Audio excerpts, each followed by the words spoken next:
வணக்கம் நண்பர்களே.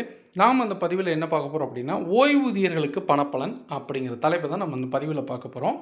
நீங்கள் நம்ம சேனலுக்கு இப்போ தான் புதுசாக வந்திருக்கீங்கன்னா நம்ம சேனலை மறக்காமல் சப்ஸ்கிரைப் பண்ணிக்கோங்க. கூடவே பெல் ஐக்கானையும் கிளிக் பண்ணி ஆளுங்கிறதையும் கிளிக் பண்ணி வச்சுக்கோங்க. அப்போ தான் நம்ம போடக்கூடிய இந்த மாதிரி பயனுள்ள வீடியோஸ் உங்களுக்கு இன்ஸ்டண்ட்டாக நோட்டிஃபிகேஷனில் வரும். ஸோ வாங்க நாம் இப்போது வீடியோக்குள்ளே போகலாம். ஓய்வூதியர்களுக்கான பணப்பலன்.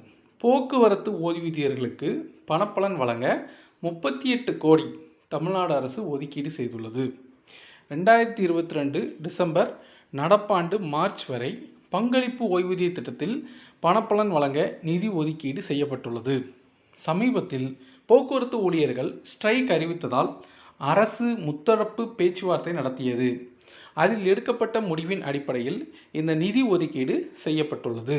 ஸோ டிரான்ஸ்போர்ட்டில் உள்ளவங்களுக்கு ஓய்வூதியத்துக்காக என்ன செஞ்சுருக்காங்க, 38 கோடி ரூபாய் தமிழக அரசு ஒதுக்கியிருக்கு.